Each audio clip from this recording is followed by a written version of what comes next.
Take command. That's Logan. I am Craig. And everything always, Logan, in football, it starts with the run game. It starts in the trenches. It starts up front, or perhaps how the second level gets down into the trenches. What have you noticed when you're watching the Giants on film? Because this is a team that has really good personnel in the front, but the rushing numbers would suggest that they're actually not very good in that department. Yeah, and it's a little bit confounding. Like when you watch them, it's because they have Dexter Lawrence, who is maybe the second best defensive player in the NFL. They've got, Brian Burns, who I've always been a little bit lukewarm on, but seems to be coming on as a pass rusher. They've got Bobby Okereke. I'm not sure exactly. Okereke, I believe, is the correct. And they've got Micah McFadden, the other middle linebacker. And those guys are good. They're good football players. Like when you watch Okereke, like he is big, he's physical, he's fast, he's instinctive. And so you're like, man, with this personnel, they should be pretty good at stopping the run. The problem is, like when you watch them against Pittsburgh, when you watch them against Philly, I think the front is fine, but like, in any NFL structure, like the safeties have to come in and fit the runs, right? They kind of play, Shane Bowen kind of plays, he plays all sorts of different coverages, cover 6, cover 4, a little bit of cover 3, a little bit of man, right? But in that quarters coverage and that cover 6 coverage, those safeties have to fit those runs from depth. And let's say if it's quarters and the corners have to fit, right? The problem is like they don't seem to be fitting runs well. They're fine individually. Like you'll see Dexter Lawrence like throw the center down and make a tackle, and it's like, oh my gosh, that's awesome. Or Azeez Ojulari kind of beat the tight end and make a tackle for loss, like whatever. But on a down-to-down basis, like there's a play against Pittsburgh where Brian Burns is supposed to set the edge and he kind of loops in because he's like trying to pursue to make the tackle. And the running back's like, there's no force player to the offensive left. I'm just going to run for 30 yards because there's nobody here. And that happens way too much, versus Philly. They were pretty kind of, obviously Pittsburgh's more like a little bit more perimeter. Like the stat that gets floated around there is they're the worst team in the NFL at defending perimeter runs. That's not exactly true because, for example, like when you block a duo run and you hit the cutback, that's an inside run, but you're hitting the cutback to the place where the player isn't anymore, right? And so you see a lot of that type of stuff, guys just getting out of position. Philly ran a lot of kind of Wanda where people aren't fitting the run correctly or guys are getting gapped out. I can't tell how many times I've seen where the corner is the force player or the defensive end's the force player and the running back just runs around the force player and it's like a 40-yard gain. I really don't understand why that happens to them all the time. And I don't know if it's a technique thing or if it's a schematic thing, but it comes up. I've watched 3 games. Every game it pops up. So I do think finding ways to, again, attack that weakness is going to be super important. And obviously in the first matchup, Cliff did a great job of that. And he did it a little bit different than Philly. He did it a little different than Pittsburgh would do it. This is the game where they threw all those perimeter screens and then they got the Giants to widen out and kind of cover numbers. They had, if there's 3 receivers to the right, they'd have 4 defenders and they had light boxes and you're able to get these huge gashes with B-Rob and Austin Eckler. So I think that's probably something I would expect to see a similar version of again.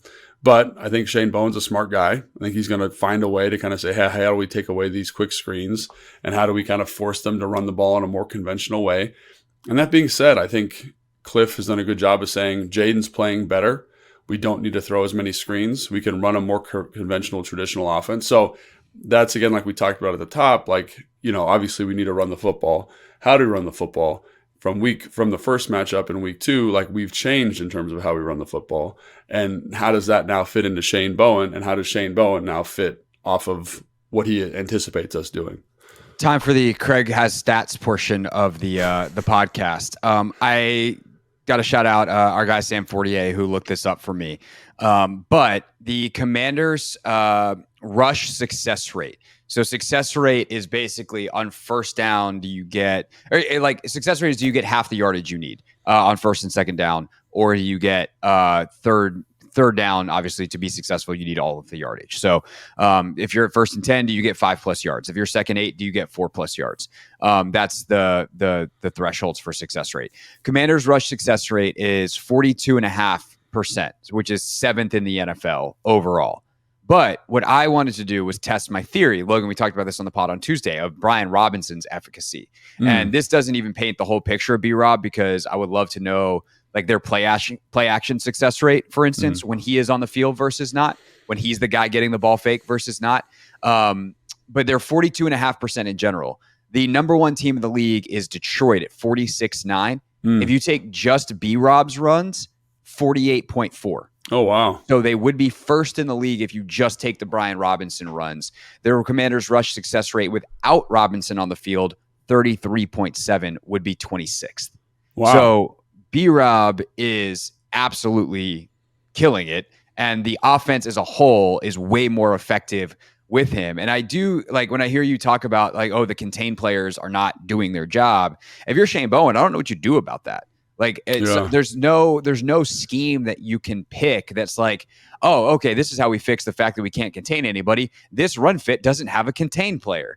And so it comes down to Cliff kind of forcing the issue on some of that stuff. And I think this is where the variety in the Commanders' run game really comes to play, because they can, if they find a weakness, they will spam it. That is modern NFL football. If you can't defend duo, we'll just run duo. If you can't defend the GT stuff on the perimeter, we'll do that. And the fact that the Commanders can do all of that, and to your point, they also are not as reliant on some of the screen stuff, although that stuff still has been pretty good for them. I think there's a game. I actually was talking about this with Sam. There's a game coming where they go back to that in a heavy way because they think they can get a team. And I wonder if maybe the Giants are that team. But they haven't used the screen game, wide receiver or running back, as much in recent weeks. And I do wonder, how they stress the Giants in that way, considering that was such a big part of their game plan the first time around. Yeah, and I think the other thing, it's like, this is more technical, like kind of nerdy football stuff. If you're the Giants, is, for example, like we're talking about how they're not running perimeter runs. They're running like downhill runs that the back reads out. And obviously B-Rob, like you talked about, has been playing great. I think B-Rob's excellent at that just in general. So that's something I think to keep an eye on for sure. Also, like technically, I don't know if they've got guys that understand how to play the run from an edge position, right? So for example, one of the runs versus Philly, they're running kind of this kind of like mid-zone, right, to the offensive left. Philly is with Saquon Barkley. And Azeez Ojulari is in what I would characterize as a really good position on the tackle. He's got two hands on the tackle's chest. He's totally boxed the run. And when you box the run, your shoulders are square to the line of scrimmage, but you're like up the field a little bit. And Saquon Barkley just literally like takes it, bounces around the guy, and he doesn't react quick enough to get there. So I don't know if that's like a personnel thing for them. Also, I think the secondary is not fitting it well. I think I said that already. But I think I'm really curious to see what Cliff does. To me, I think they're going to fall in kind of in between Philly and Pittsburgh. And what I mean by that is Philly kind of was in this mid-zone kind of gap scheme era. And then I think the Pittsburgh Steelers were kind of predominantly gap scheme because that's kind of what they want to be, downhill with Najee Harris. Harris, yeah. And so I think Cliff can, like you said, has done a really good job of being like, oh, hey, we can attack the perimeter with our our center guard pull stuff, or we can do counter, we can do duo, we can do wandas. And I think those runs, while not traditional perimeter runs, could potentially be very effective against the Giants because of how they can potentially bounce to the perimeter. And we just talked about how their defensive end personnel, their secondary personnel, which are fitting kind of these runs, have not done a great job of that because they're kind of getting out of position versus these runs. So I can't wait to see how that looks, and I can't wait to see B-Rob run the football a ton. Also, I think, like you alluded to there, like what's the wrinkle? Like I think they do a good job each week of kind of adding a little bit of wrinkle. Maybe this is a different run. This is a different formation. Week 1 or week 2, whenever that game was, it was, we're going to throw a ton of screens. We're going to get you to widen out. We're going to make soft boxes and we're going to hit it. They might do the same thing, like, because it worked. And that's, again, where this chess match of this killed you guys week 1. What's your solution to that? Because the other crazy thing about defense is I can't allocate all the resources I want to stop the screen without making myself susceptible to the run. So What is his solution? Do they blitz us a little bit more? Do they play different coverages than we expect? So I think that's something, again, that's going to be really compelling is after getting gashed on the ground, after getting gashed with all these screens, you can't just come into the game plan and say we're going to do the same thing, even though our offense, the Commanders' offense, has evolved slightly since then. Yeah, one of the things that they have figured out, I think, too, in the screen game, they being Cliff and the staff, is who should be catching those things, too. Like week 2 was the week that they tried to get Terry the ball a bunch in that regard, and it didn't go anywhere. And they've figured out since how to get the ball to Terry, the routes that work for him, but also that Diami, who came into the league as like the deep ball guy, is maybe the best screen runner on the team. Yeah. And so like they're hitting Diami and OZ with those a lot more. And I think that's something that's to watch as well. It's like if they like the looks, but they need guys in different spots to execute it at the level, they have that figured out now more than they did earlier in the season. So that's something to watch for as well. In terms of passing the ball otherwise, that is where going against this Giants defense becomes challenging. Their back end has some issues, but up front, their pass rush is nasty, man. And they got after Jayden the first game. They got 5 sacks, and that's kind of been who they are. They are a team that leads the NFL in sacks by a wide margin, by the way. They got 35. The next highest team is the Broncos with 30. So what is it that makes their pass rush so effective, and how does Washington prevent Jayden from getting hit a whole bunch like he did in week 2? Yeah, so I think the first thing is that, Dexter Lawrence is a beast, and his ability to create pressures from the nose is very special. Like in the Pittsburgh game, I think that's a great example. His ability to, and I think that was the backup center, but he just made that guy look like he doesn't belong on an NFL field. And I know that's probably not true. I know that guy's probably a fine football player, but that's just a tough draw. And so his ability to kind of turn shoulders, his ability for such a big man to kind of get vertical into that gap off the shoulder of the center, and he's so big that the guard has a hard time closing it down. He had probably 3 pressures that didn't turn into sacks that he didn't get the credit for the sack, but was a sack for the defense because it's an immediate flush for the quarterback. And so first and foremost, how do you handle him? And again, his pressure to sack ratio is very, very high. He's converting pressures into sacks at a very high rate, probably because he's so close to the quarterback. And then you look at Brian Burns, a guy who I think is maybe slightly overrated, but is playing really good football as a pass rusher. And when you see him rush the edge, he gets vertical and can really attack that perimeter. Again, think about it. Dexter Lawrence is powering right up the middle. The quarterback steps back. Brian Burns is a demon off the edge of the defense, right? They've also started using him in different ways in terms of, hey, we're not just going to have you heat the edge because you are so athletic, because you are so bendy. We're going to run some line stunts and you're going to be the looper. And he does a really nice job with that. And I think that's a really good utilization package for him to just maximize his skill set. And then you couple that with a guy like Azeez Ojulari, who is kind of a designated pass rush specialist, but because Kayvon Thibodeau is on IR, he's in more. And Kayvon Thibodeau, again, high draft pick, big name notoriety. Rushing the passer, they're better with Azeez Ojulari on the field. He has 6 sacks. I think he's only played in 4 games. He has been very prolific. He's on a little bit of a heater. So, and again, very similar to Brian Burns in terms of how he wins. We're attacking high, and I think it all stems with Dexter Lawrence being able to compress the pocket. And you kind of say, how does that fit with the Commanders? Cliff's done a great job of understanding how to chip help, how to send slides, how to use different protections to maximize guys. The problem with a good nose is that you can't really give as much help as you want. You can send slides, right? But Dexter Lawrence has shown an ability to do it. And this is Fred Smoot's favorite stat about Tyler Biadasz, but he has not given up a sack to Dexter Lawrence. I don't know what the time duration is, if it's the last 3 years, but twice a year, because he was in division in Dallas too. That's pretty impressive. Yeah. So it's, I don't know the exact time duration, but that is going to be a really compelling matchup because he really is the engine that drives that defense in terms of pass rush. He drives them from a run defense standpoint. I think he's a little overhyped. I'm going to put this in air quotes because he's one of the best players in football. It's hard to be overhyped at anything. I don't think he's as good at stopping the run as his frame would give him credit for, but he definitely makes up for that because he's such a disruptive person when it comes to the pass. So that to me is going to be a really interesting dynamic to kind of keep an eye on with that group. To be clear, anybody in New York who might want to clip that out and say Logan Paulson says Dexter Lawrence is overhyped, he called him the second best defensive player in football 10 minutes ago. Yeah, and I just said it right before that. It's a modifier. Everyone thinks he's 350, he's going to stop the run away. He does it fine, but it's not like you're watching Ted Washington out there, right? You can move him off the spot sometimes. And again, he makes plays in the run game. It's just his superpower, kind of surprisingly, is he can rush the passer really, really well. Yeah. Ted Washington sounds like a fake founding father. Doesn't it? Yeah. Do you remember him, though, for the Bears? Dude, huge man. I think he was 6'6", 6'5", but I think he weighed 375. They used to call him Mount Washington. 56 years old now. Played back in the day. Bills and Bears.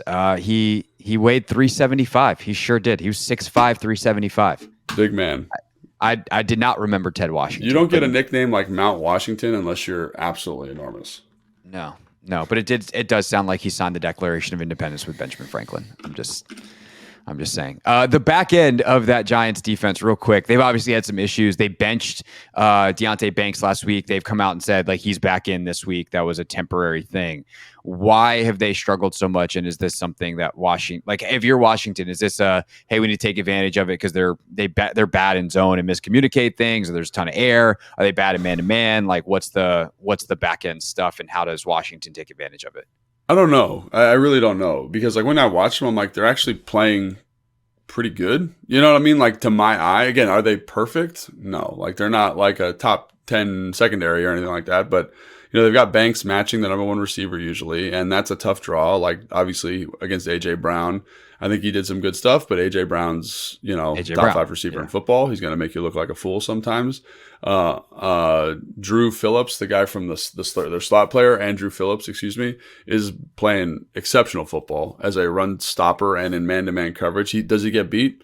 Absolutely. He got beat by Kayvon Austin on the Monday night game, but like that happens. Like, you know what I mean? Like on a down-to-down consistent basis, he's doing a good job. And then Tyler Nubin, the rookie from Minnesota, I think is playing fine. Like he's not like a game record by any stretch of the imagination, but they're playing fine. And I think that's something that's a little confusing to me, why there's so much negative conversation around them in the back end, is because I think they're fine. And usually that's enough to win football games. I think the one thing, and we'll talk about this when we get to the offense probably, is their offense is a little bit sluggish, and it puts a lot of pressure on the defense to be really, really good. And I think I will say this, I think the Giants are a good unit. I don't think they're a great unit. And so they need to have that kind of symbiotic relationship with the offense, where the offense is supporting them with game flow and time of possession and things like that. And they're just not getting it. So I think you are seeing them, the temperatures turned up a little bit on the defense, and as a result, some pipes are starting to burst. And I think that's what this feels like to me. And obviously the Banks thing is interesting to me, because it feels like, again, when you're watching down to down, nothing pops out from like a negative play standpoint. It feels like there's some effort, kind of coaching off the field type relationship stuff that's going on there, that it doesn't strike me as a play issue necessarily. An effort issue maybe, but not like I'm bad in coverage, in the same way that like I can't think of a good example, but like, where someone is obviously playing poorly and needs to be benched. Like Anthony Richardson. Like Anthony Richardson's playing bad football. He needs to sit down. Joe Flacco takes over. Like that one's very clear. I'm not really sure why, because to me he's playing okay, and like okay secondary play is fine in the NFL. Yeah, Emmanuel's had stretches like that in his first couple of years, where it's just like, this is not the leverage we asked you to play. Like, yes, we need to sit you down and do this. And so maybe it's, I don't know, maybe it's not that, it's the effort side of it, where it's just like, man, like we need you every single snap. Like if you're gonna shadow a number one guy, like you have to be locked in at all times, and perhaps he's not ready for that responsibility. That is kind of the thing though with the game flow. It's like it comes down to opportunities. And we talk about this, again, let's talk about a guy that we praise way more than people wish we did, like Benjamin St-Juste, right? Like BSJ is a good corner down in and down out, but eventually you'll probably get him because he's not, Sauce Gardner. Right. And if the more opportunities you have with all them snaps, because your offense isn't doing what it needs to, the better chance that you're going to get to the one that pops. And it sounds like maybe that's what's happening a little bit with this Giants defense.